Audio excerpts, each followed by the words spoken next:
Hello guys, Radhe Krishna YouTube channel में आपका स्वागत है। आज हम कवर कर रहे हैं पॉलिटी सार संग्राम वन लाइनर महेश कुमार वर्णवाल अध्याय रिवीजन नोट्स हैं। तो इसमें हम पॉलिटी कर रहे हैं। तो पॉलिटी में आज हम देखेंगे उपराष्ट्रपति। तो आइए चलते हैं, देखते हैं उपराष्ट्रपति। तो उपराष्ट्रपति यानी कि वाइस प्रेसिडेंट। तो भारत के उपराष्ट्रपति के निर्वाचक मंडल में कौन कौन सम्मिलित है? तो संसद के दोनों सदनों में के सभी निर्वाचित एवं मनोनीत सदस्य। नेक्स्ट है हमारा कि भारत के उपराष्ट्रपति को पद से हटाने संबंधी प्रस्ताव संसद के किस सदन में लाया जा सकता है? तो केवल राज्यसभा में। ठीक है ना। किसको? उपराष्ट्रपति को अगर हमें पद से हटाना है तो उससे संबंधित जो प्रस्ताव हैं संसद के किस सदन में लाए जा सकते हैं? तो ये है हमारा केवल राज्यसभा में, लोकसभा में नहीं। ठीक है। इसके बाद देख लेते हैं हमारा कि राष्ट्रपति के निर्वाचन के समान ही उपराष्ट्रपति, जैसे यानी कि जैसे ही राष्ट्रपति का निर्वाचन होता है वैसे ही हमारे उपराष्ट्रपति का भी निर्वाचन होता है। तो राष्ट्रपति के निर्वाचन के समान ही उपराष्ट्रपति के निर्वाचन से संबंधित सभी विवादों के समाधान का अधिकार जो होता है वो उच्चतम न्यायालय को प्राप्त है तथा उसका निर्णय क्या होता है? अंतिम होता है। यानी कि उसका जो भी उच्चतम न्यायालय हमारा क्या करेगा, निर्णय देगा, उसको मान्य होता है, यानी कि वो आखिरी होता है। इसके बाद हम देखते हैं कि राज्यसभा का सभापति कौन होता है? तो राज्यसभा का सभापति उपराष्ट्रपति होता है। इसके बाद हम उपराष्ट्रपति से संबंधित अनुच्छेद देख लेते हैं, जिसमें अनुच्छेद है हमारा आर्टिकल 63 में क्या है? भारत के लिए उपराष्ट्रपति का क्या है? प्रावधान है। और 64 में क्या है? उपराष्ट्रपति का राज्यसभा का पदेन सभापति होना चाहिए। 65 में क्या है? उपराष्ट्रपति द्वारा राष्ट्रपति के पद में आकस्मिक रिक्तियों तथा उसकी अनुपस्थितियों में राष्ट्रपति के कर्तव्यों का निर्वहन है। आर्टिकल 66 में क्या है? उपराष्ट्रपति का निर्वाचन है। आर्टिकल 67 में क्या है? उपराष्ट्रपति का कार्यकाल है। आर्टिकल 68 में क्या है? उपराष्ट्रपति के पद की रिक्ति को पूर्ति के लिए चुनाव का समय निर्धारण तथा आकस्मिक रिक्ति की पूर्ति के लिए चुने गए व्यक्ति का कार्यकाल। ये आर्टिकल हमारी किसमें है? 68 में है। जैसे हमारे जैसे हमारे राष्ट्रपति में जो प्रक्रियाएं हमारे राष्ट्रपति में होती हैं वो सारी प्रक्रियाएं हमारी क्या होती है? उपराष्ट्रपति में भी होती हैं, केवल आर्टिकल्स चेंज हैं। ठीक है। नेक्स्ट देखते हैं 69 आर्टिकल हमारा क्या है कि उपराष्ट्रपति द्वारा शपथ या प्रतिज्ञान, जब राष्ट्रपति को नियुक्त कर लिया जाता है तो 69 में क्या है? उपराष्ट्रपति द्वारा उपराष्ट्रपति क्या करते हैं? शपथ लेते हैं। और आर्टिकल 70 में क्या है? अन्य आकस्मिकताओं में राष्ट्रपति के कर्तव्यों का निर्वहन है। फिर आर्टिकल 71 में क्या है? उपराष्ट्रपति के चुनाव संबंधित तथा उससे संबंधित क्या है? विषय हैं। ठीक है। तो अब हम देख लेते हैं कि भारत के उपराष्ट्रपति कौन कौन थे और उनके क्या अवधि थी। तो पहला हमारा क्या है? डॉक्टर सर्वपल्ली राधाकृष्णन। ये बहुत पूछता है कि भारत के उपराष्ट्रपति कौन है, तो ये है हमारे डॉक्टर सर्वपल्ली राधाकृष्णन। इनका कार्यकाल 1952 से 1962 तक रहा। नेक्स्ट है हमारे जाकिर हुसैन। जाकिर हुसैन जो हैं ये हमारे सेकंड नंबर के हैं उपराष्ट्रपति हैं और इनका कार्यकाल 1962 से 1967 तक था। इसके बाद थर्ड हमारे क्या हैं? श्री वराहगिरी वेंकटगिरी। इनका कार्यकाल 1967 से 1969 तक था। इसके बाद फोर्थ हमारे क्या है? श्री गोपाल स्वरूप पाठक। तो इनका कार्यकाल 1969 से 1974 तक है। इसके बाद आता हमारा 5 नंबर हमारी क्या है? श्री BD जत्ती। तो इनका कार्यकाल 1974 से 1979 तक था। इसके बाद आता है नेक्स्ट हमारा क्या है? न्यायमूर्ति मोहम्मद हिदायतुल्लाह। तो इनका कार्यकाल 1979 से 1984 तक रहा। नेक्स्ट है हमारा 7 नंबर हमारी क्या? श्री R वेंकट रमन। तो इनका कार्यकाल 1984 से 1987 तक रहा। नेक्स्ट है हमारे डॉक्टर शंकर दयाल शर्मा। इनका कार्यकाल 1987 से 1992 तक रहा। नेक्स्ट है हमारे श्री KR नारायण। तो इनका कार्यकाल 1992 से 1997 तक रहा। इसके बाद नेक्स्ट है हमारे श्री कृष्णकांत। ये जो है 1997 से 2002 तक है। इसके बाद आता है हमारा श्री भैरव सिंह शेखावत, तो ये हमारे 2002 से 2007 तक हैं। इसके बाद आते हैं हमारे डॉक्टर हामिद अंसारी, ये जो हैं इनका कार्यकाल 2007 से 2017 तक है। इसके बाद नेक्स्ट है हमारी श्री मुप्पा वारुप्पा वेंकैया नायडू, इनका कार्यकाल 2017 से 2022 तक था। और श्री जनदीप धनखड़, ये हमारे 14वें उपराष्ट्रपति हैं जो कि 2022 से अब तक हैं। और 15वें भी हमारे उपराष्ट्रपति हुए हैं। ठीक है, नेक्स्ट हम देखते हैं कि किस सदन की अध्यक्षता में ऐसे व्यक्ति द्वारा की जाती है जो उस सदन का सदस्य नहीं होता, तो ये है हमारा राज्यसभा में। नेक्स्ट हमारा कहता है राष्ट्रपति की मृत्यु, त्यागपत्र अथवा हटाए जाने की स्थिति में राष्ट्रपति का पदभार कौन सबसे पहले ग्रहण करेगा, तो ये उपराष्ट्रपति है। अगर राष्ट्रपति किसी भी स्थिति में, चाहे उनका पद मतलब चाहे वो पद से हटाए जाए या उनकी मृत्यु हो जाए या त्याग दें, तो सबसे पहले उपराष्ट्रपति। अगर उपराष्ट्रपति नहीं है तो क्या होगा, सर्वोच्च न्यायालय का न्यायाधीश। ठीक है, नेक्स्ट हमारा देखते हैं कि भारत में उपराष्ट्रपति के पद से संबंधित जो प्रावधान है ये अमेरिका के संविधान से लिए गए हैं। ठीक है, नेक्स्ट हमारा कि राष्ट्रपति या उपराष्ट्रपति किसी भी निर्वाचन में राज्य अथवा संसद के किसी भी सदन के सदस्य भाग नहीं लेते हैं। कौन सी, तो राज्य विधान परिषद के जो सदस्य होते हैं वो राष्ट्रपति या उपराष्ट्रपति के किसी भी निर्वाचन में अथवा संसद के किसी भी सदन यानी कि लोकसभा या राज्यसभा में भाग नहीं लेते। कौन नहीं लेते, राज्य विधानसभा के जो सदस्य होते हैं। एक हमारी राज्य विधानसभा परिषद है ना। इसके बाद कहता है कि भारत का राष्ट्रपति अपना त्यागपत्र किसको संबोधित करके देता है, तो जो भारत का राष्ट्रपति है अगर वो अपना त्यागपत्र देता है तो उपराष्ट्रपति को देगा और उपराष्ट्रपति अपना त्यागपत्र राष्ट्रपति को देंगे।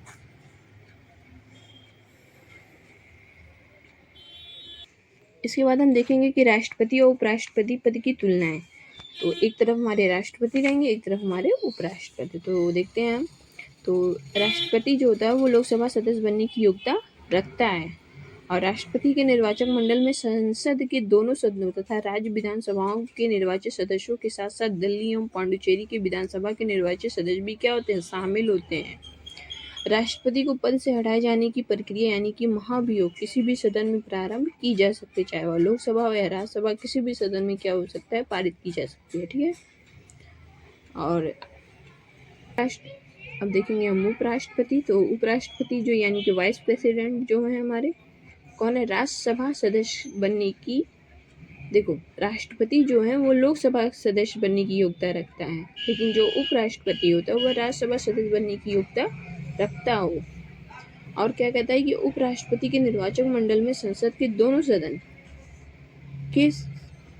सदनों के जो सभी सदस्य हैं मनोनीत या निर्वाचित शामिल होते हैं। इसमें राज्यों के विधानमंडल के सदस्य सम्मिलित नहीं होते हैं। किसमें नहीं सम्मिलित होते हैं, राष्ट्रपति के निर्वाचन में, फिर उपराष्ट्रपति के निर्वाचन। उपराष्ट्रपति को पद से हटाने का प्रस्ताव केवल राज्यसभा में ही प्रस्तुत किया जा सकता है।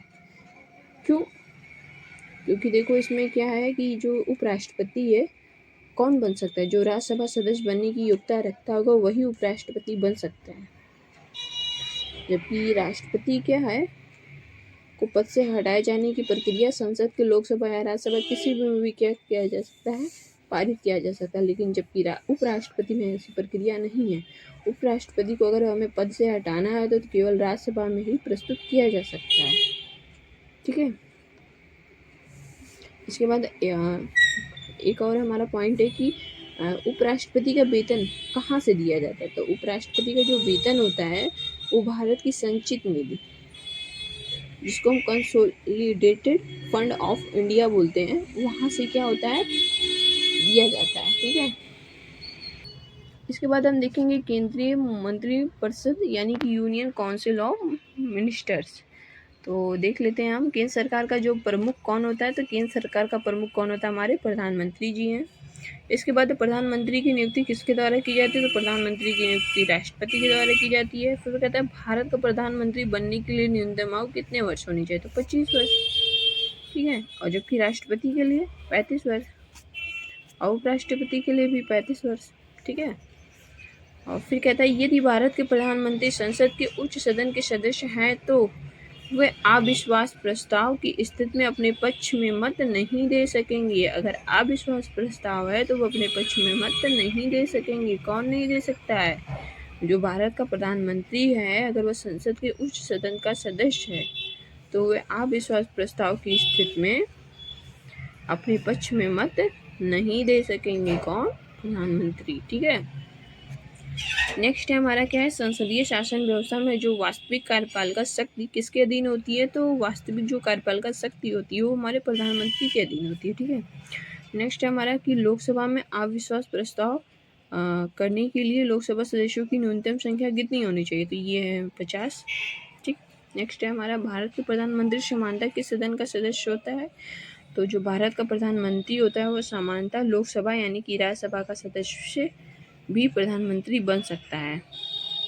इसके बाद हम देखते हैं कि भारतीय संविधान के आर्टिकल 75 प्रधानमंत्री एवं अन्य मंत्रियों की नियुक्ति मंत्रिपरिषद के आकार एवं उत्तरदायित्व का निर्धारण करता है। कौन करता है हमारा? ये आर्टिकल 75 में प्रधानमंत्री एवं अन्य मंत्रियों की नियुक्ति का क्या करता है? ये उत्तरदायित्व निर्धारण करता है। ठीक है। नेक्स्ट हमारा क्या है कि मंत्रिमंडल में कुल मंत्रियों की संख्या प्रधानमंत्री सहित लोकसभा के सदस्यों की कुल संख्या के 15% से अधिक नहीं होगी। यह प्रावधान किस संविधान संशोधन के द्वारा किया गया है? तो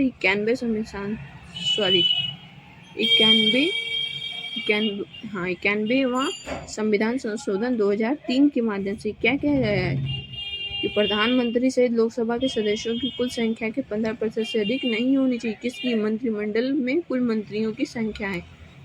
ठीक है। नेक्स्ट हमारा क्या है कि संसद का सदस्य नहीं होने पर कोई व्यक्ति अधिकतम कितने समय तक केंद्रीय मंत्री रह सकता है? तो 6 माह तक। ठीक। इसके बाद नेक्स्ट हम देख लेते हैं कि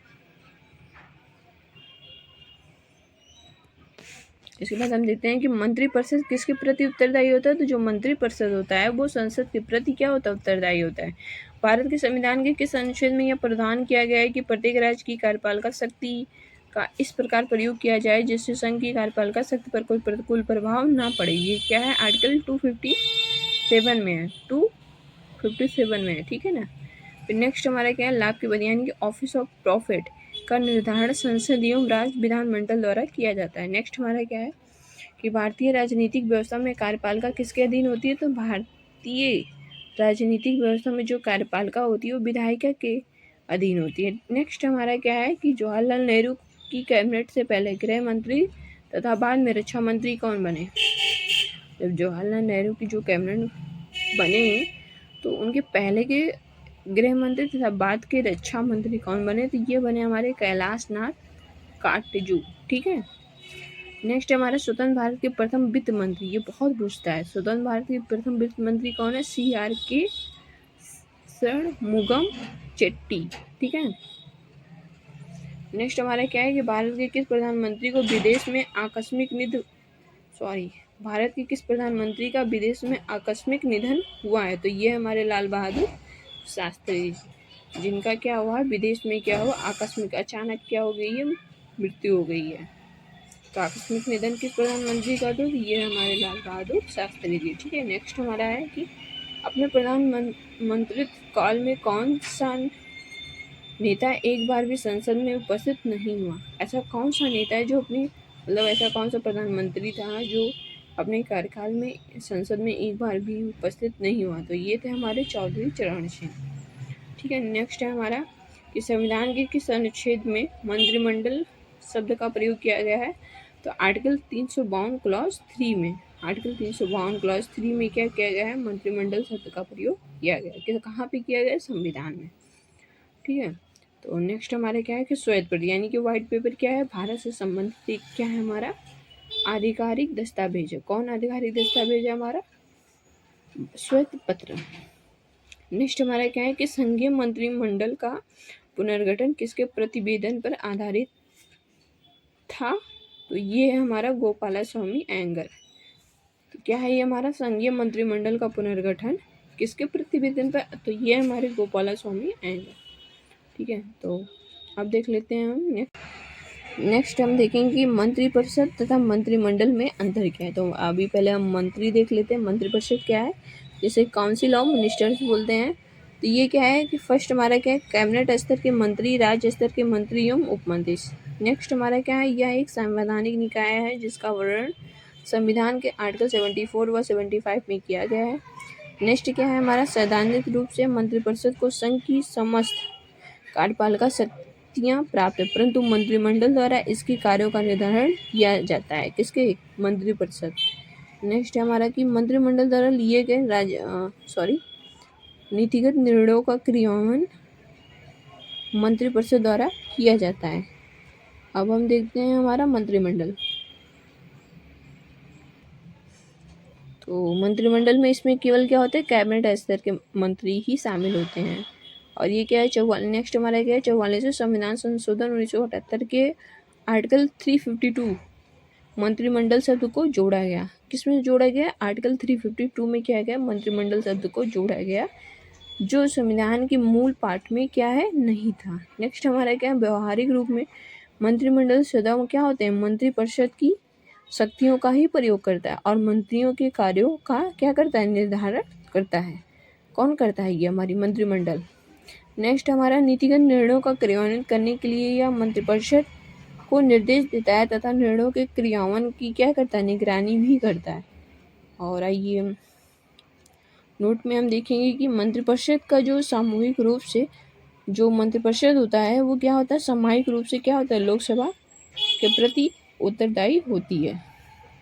कौन होता है, मंत्रिपरिषद सामूहिक रूप से कहाँ होता है, लोकसभा के प्रति क्या होता है, उत्तरदायी होता है।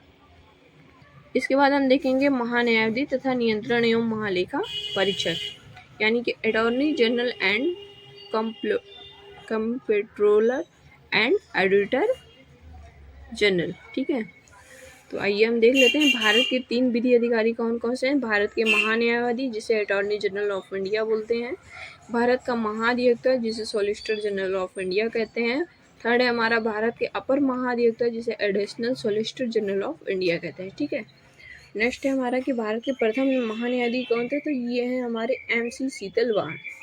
नेक्स्ट है हमारा कि भारत सरकार को कानूनी विषयों पर परामर्श कौन देता है, तो भारत के महान्यायवादी यानी कि अटॉर्नी जनरल देता है। कहता है कि जब भारत सरकार को किसी विषय पे क्या लेता है, सलाह लेनी होती तो किससे लेता है, अटॉर्नी जनरल से लेता है। ठीक है, नेक्स्ट है हमारा क्या है कि भारत का जो सर्वोच्च विधि अधिकारी कौन होता है, तो ये भारत के महान्यायाधीश यानी कि अटॉर्नी जनरल ऑफ इंडिया होते हैं। नेक्स्ट है हमारा कि भारत के महान्यायवादी किसका विधि सलाहकार होता है, मतलब प्रश्नों को क्या करता है, घुमा देता है कि भारत सरकार को अगर हमें सलाह लेनी है कानूनी विषयों पर तो किस लेगा, अटॉर्नी जनरल ऑफ इंडिया से लेगा। और फिर वही पूछता है कि अटॉर्नी जनरल जो होता है वो किसका विधि सलाहकार होता है, तो भारत सरकार का ही होता है। इसके बाद हम देखेंगे कि राष्ट्रपति द्वारा महान्यायवादी को सौंपे गए कार्य कौन कौन से कार्य हैं, इसको देख लेते हैं। नेक्स्ट फर्स्ट है हमारा कि भारत सरकार से संबंधित मामलों को लेकर उच्चतम न्यायालय में भारत सरकार की ओर से पेश होना। नेक्स्ट हमारा संविधान के आर्टिकल 143 के अंतर्गत राष्ट्रपति की ओर से उच्चतम न्यायालय में भारत सरकार का प्रतिनिधित्व करना। नेक्स्ट हमारे क्या, भारत सरकार से संबंधित किसी भी मामले में उच्च न्यायालय में सुनवाई का अधिकार। ये राष्ट्रपति द्वारा किसको सौंपे गए हैं, महान्यायवादी को सौंपे गए हैं। ठीक है, इसके बाद हम देख लेते हैं आर्टिकल 76 क्लॉज 4 के अनुसार जो महान्यायवादी यानी कि अटॉर्नी जनरल जो होता है वो किसके पश्चात पर्यंत पद धारण करेगा, तो राष्ट्रपति के। ठीक है, और फिर पूछता है कि भारत के महान्यायवादी को संसद के दोनों सदनों में बोलने, कार्यवाहिका में सम्मिलित होने, किसी भी संसदीय कमेटी का सदस्य होने का अधिकार, परंतु वोट देने का अधिकार नहीं है। किसको नहीं है, महान्यायवादी को। तो महान्यायवादी जो होता है वो संसद के दोनों सदनों में बोल तो सकता है, जो कार्य हो रहा है उसमें शामिल भी हो सकता है, लेकिन उसको क्या करना है, संसदीय जो किसी भी संसदीय जो कमेटी है उसका सदस्य होने का अधिकार तो है कि किसी का भी सदस्य बन जाए, लेकिन क्या कर सकता है, मतदान नहीं कर सकता है, यानी कि वोट देने का अधिकार नहीं है महान्यायवादी को। ठीक है, इसके बाद हम देखते हैं कि जो सोलिसिटर जनरल वही हमारा महान्यायवादी कौन होता है। तो वही पूछा ना, सोलिसिटर जनरल यानी कि कौन होता है। तो ये भारत क्या है, महान्यायवादी का अधीनस्थ होता है। जो सोलिसिटर जनरल होता है वो क्या होता है, महान्यायवादी के क्या होता है, अधीनस्थ, मतलब उसके नीचे होता है। तो वर्तमान में भारत के महान्यायवादी कौन है, तो ये क्या है, आर वेंकट मानी है। ठीक है। नेक्स्ट हमारा महान्यायवादी का पद संविधान के आर्टिकल 76 के अंतर्गत एक क्या है, ये हमारा संवैधानिक पद है। जबकि महाधिवक्ता का जो पद है वो संवैधानिक ना होकर मात्र क्या है, वैधानिक। ये बहुत पूछता है कि महान्यायवादी का जो पद है संविधान के आर्टिकल किसमें 76 के अंतर्गत ये क्या है, क्या ये संवैधानिक पद है। तो हाँ, ये संवैधानिक पद है। जबकि जो महाधिवक्ता है का जो पद है वो संवैधानिक ना होकर क्या है, हमारा वैधानिक है। ठीक है। नेक्स्ट हम इसके बाद हम देख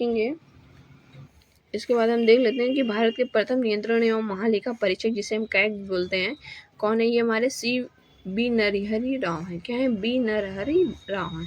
भारत के प्रथम नियंत्रण एवं महालेखा परीक्षक कौन थे, तो बी नरहरि राव थे। ठीक है। नेक्स्ट हमारा क्या है कि राज्य सरकार को कानूनी विषयों पर कौन परामर्श देता, तो ये महाधिवक्ता यानी कि एडवोकेट जनरल देते हैं। संसद की लोक सेवा समिति यानी कि पब्लिक सर्विस कमेटी की बैठक में कौन उपस्थित रहता है, तो ये रहता है भारत का महानियंत्रण एवं महालेखा परीक्षक, जिसे हम कैग बोलते हैं। इसके बाद कहता है कि भारत के नियंत्रण एवं महालेखा परीक्षक, जैसे देखो CAG के पद का सृजन किसके द्वारा किया गया है, तो ये हमारा संविधान के द्वारा किया गया है। नेक्स्ट हमारा भारत के नियंत्रण और महालेखा परीक्षक का कार्यकाल कितना होता है, ये भी बहुत पूछता है। तो 6 महीने का होता है, 6 महीने नहीं, 6 वर्ष का होता है। फिर कहता है कि भारत के नियंत्रण एवं महालेखा परीक्षक किसका मार्गदर्शक होते हैं, किसका मार्गदर्शन करते हैं, तो ये लोक लेखा समिति का। ठीक है। नेक्स्ट हमारा पूछ रहा है कि नियंत्रण एवं महालेखा परीक्षक को लोक नीति का मुख्य अभिभावक कहा जाता है। नेक्स्ट है हमारा राज्य एवं केंद्र सरकारों के सभी खर्चों को वित्तीय जांच कौन करता है, नियंत्रण एवं महालेखा परीक्षक करती है। नेक्स्ट है हमारा नियंत्रण एवं महालेखा लेखाकार के पेंशन व भत्ते किस पर भारित होते हैं, तो ये भारत की संचित निधि पर होते हैं। ठीक है। नियंत्रण और महालेखा के जो भी पेंशन और भत्ते के जो भी कार्य होते हैं वो भारत की संचित निधि से ही दिए जाते हैं।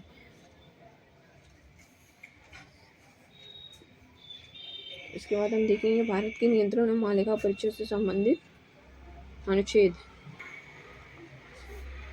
तो आर्टिकल हमारा क्या है, 148। तो ये क्या है, 148 में हमारे क्या है, भारत के नियंत्रण और महालेखा परीक्षक की नियुक्ति एवं पदमुक्त। नेक्स्ट हमारा क्या है, 149 क्या है, नियंत्रण एवं महालेखा परीक्षक के कार्य एवं शक्तियाँ।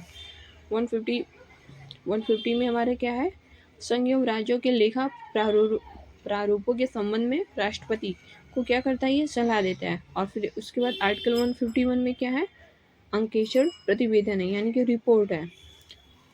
फिर हम देख लेते हैं नियंत्रण एवं महालेखा परीक्षक जो होता है वो अवकाश प्राप्ति के पश्चात कोई भी सरकारी पद धारण नहीं कर सकता है। तो आई होप आप लोगों को वीडियो अच्छा लगा होगा, तो लाइक शेयर एंड सब्सक्राइब कीजिएगा, और कोई अगर गलती होती तो इग्नोर कीजिएगा। तो नेक्स्ट वीडियो में हम मिलेंगे संसद यानी कि parliament. Thanks for watching my video.